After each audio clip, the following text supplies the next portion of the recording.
Number 10 पर जो movie आती है इस मूवी का नाम है Indiana Jones and the raiders of the lost ark. एक 1981 में रिलीज हुई आइकॉनिक एडवेंचर फिल्म है जिसे स्टीवन स्पीलबर्ग ने डायरेक्ट किया और जॉर्ज लुकस ने लिखा।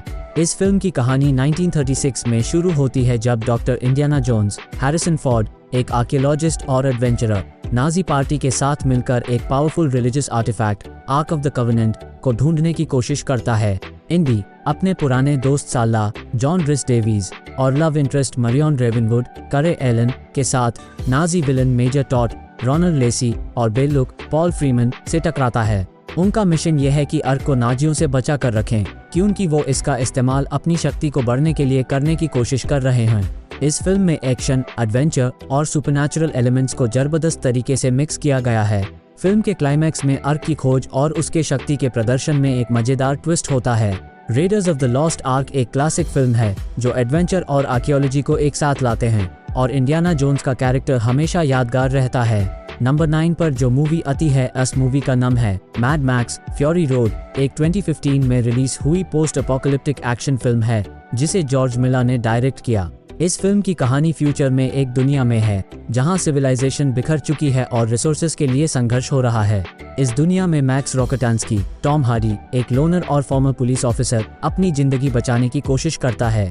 मैक्स को इमॉर्टन जो, ह्यू कीसबर्न, एक रूथलेस वॉरलॉर्ड और उसके फॉलोअर्स से बचने की कोशिश करनी पड़ती है।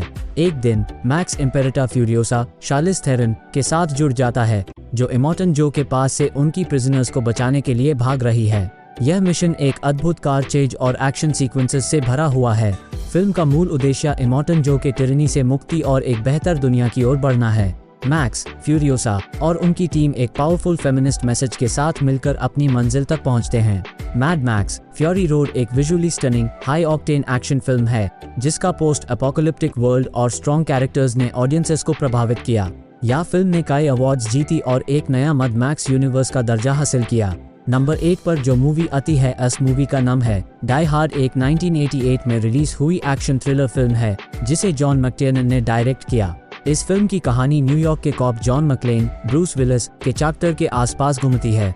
जॉन एक क्रिसमस पार्टी में अपनी पत्नी हॉली, बॉनी बेडिलिया के साथ आता है, लेकिन उनकी खुशियां जल्दी से खत्म हो जाती हैं जब बिल्डिंग पर टेररिस्ट ग्रुप जो उनके लीडर हैंस ग्रूबर, एलन रिकमैन द्वारा नए रॉबरी करने की कोशिश कर रहा है, कब्जा कर लेता है।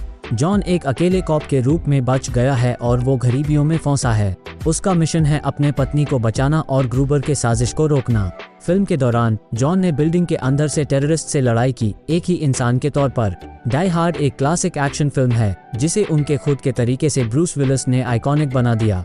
इस फिल्म का क्लाइमैक्स बिल्डिंग के नक्शाबंधन के साथ अद्भुत तरीके से तैयार किया गया है। यह फिल्म सस्पेंस, एक्शन और डायलॉग्स की कमी नहीं है और एक यादगार क्रिसमस मूवी है। नंबर 7 पर जो मूवी आती है इस मूवी का नाम है द डार्क नाइट। एक 2008 में रिलीज हुई सुपर हीरो फिल्म है जो क्रिस्टोफर नोलन ने डायरेक्ट किया और लिखा। इस फिल्म का माहौल डार्क और ग्रिटी है और इसमें बैटमैन, ब्रूस वेन जो क्रिश्चियन बेल द्वारा निभाया गया और जोकर, हीथ लेजर के बीच एक एपिक स्ट्रगल दिखाया गया है। गॉथम सिटी में क्राइम के विरुद्ध लड़ते हुए बैटमैन और कमिश्नर गॉर्डन, गैरी ओल्डमैन एक नए दाव के साथ खड़े होते हैं जिसे हार्वे डेंट, एरन एकहार्ट के रूप में दिखाया गया है जो एक सच्चाई और न्याय की प्रतीक्षा में है। लेकिन जोकर एनर्की और केओस का प्रतीक है जो गॉथम को अपनी अनोखी चाल से हिला देता है। जोकर की कोशिश है कि बैटमैन को मोरल और एथिकल तौर पर उलझाकर उसके असली चेहरे को दिखाए और वो बैटमैन, हार्वी डेंट और कमिश्नर गॉर्डन के बीच एक मोरल डिलेमा का शिकार बन जाता है। फिल्म ने लेजर की परफॉर्मेंस को पेश किया जो जोकर के रूप में अपनी जान पहचान बनाई। द डार्क नाइट एक साइकोलॉजिकल डेप्थ और एक्शन पैक्ड स्टोरीलाइन के साथ एक आइकॉनिक सुपर हीरो फिल्म है जो ने यादगार विलन्स और हीरोज के लिए एक प्लेटफॉर्म। नंबर 6 ग्लेडिएटर एक 2000 में रिलीज हुई एपिक हिस्टोरिकल फिल्म है जो रिडली स्कॉट ने डायरेक्ट की। इस फिल्म की कहानी रोमन एम्पायर के सम्राट कमोडस जोकिन फीनिक्स के बेट्रेयल के बाद शुरू होती है। General Maximus Decimus Meridius, Russell Crowe Roman army के प्रमुख है, लेकिन उसके सम्राट की हत्या के आदेश पर वो अपनी परिवार को बचाने के लिए भगता है।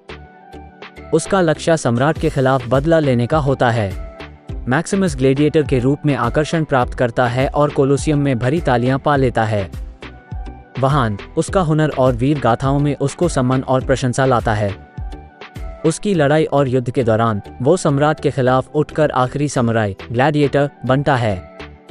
फिल्म में रोमन पॉलिटिक्स, सम्राट के विशेष अस्मिता और मैक्सिमस के साहसिक प्रयास का जादू साफ दिखाया गया है।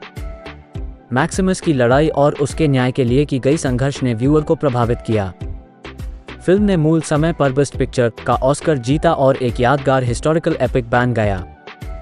नंबर 5, इंसेप्शन एक 2010 में रिलीज हुई mind bending science fiction film है जो क्रिस्टोफर नोलन ने लिखा और डायरेक्ट किया। फिल्म की कहानी डोम कॉब, लियोनार्डो डिकैप्रियो के चारों ओर घूमती है, जो एक मास्टर एक्सट्रैक्टर है। उसका काम है लोगों के ड्रीम्स में घुसे और उनके कॉन्फिडेंशियल इंफॉर्मेशन को चुरा कर कॉर्पोरेट एस्पिनाज में इस्तेमाल करना।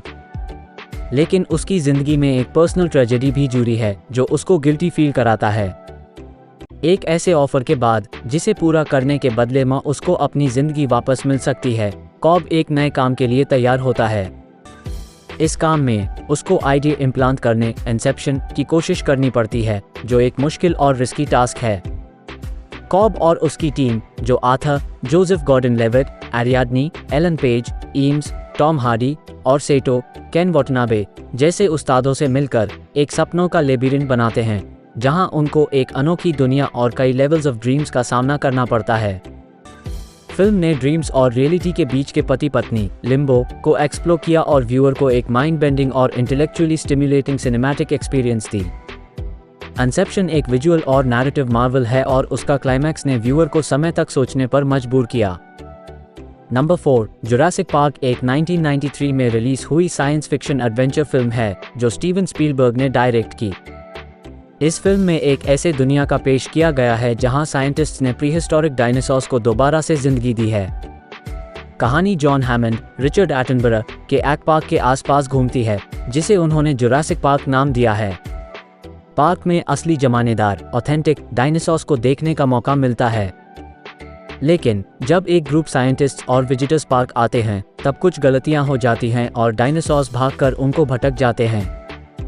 फ्लैट उनको अपनी जान बचाने के लिए पार्क से बाहर निकलना होगा। फिल्म के मुख्य characters doctor Alan Grant, Sam Neill, doctor Ellie Sattler, Laura Dern और doctor Ian Malcolm, Jeff Goldblum हैं, जो अब IS आतंकवादी दुनिया में फंस गए हैं। उनका लक्ष्य पार्क से बचने के साथ ही अन्याय से बचना भी होता है। जुरासिक पार्क ने स्पेशल इफेक्ट्स और CGI का उपयोग करके डायनासोर्स को इतना रियलिस्टिक तरीके से दिखाया कि व्यूअर को हैरत हुई। फिल्म ने एडवेंचर और सस्पेंस को एक साथ मिलाया और दुनिया भर के लोगों के दिलों में जगह बना ली। यह एक आइकॉनिक ब्लॉकबस्टर बनी जो डायनासोर सिनेमा का रुख बदल दिया। नंबर 3, अवतार एक 2009 में रिलीज हुई साई-फाई एपिक फिल्म है जो जेम्स कैमरन ने लिखा और डायरेक्ट किया।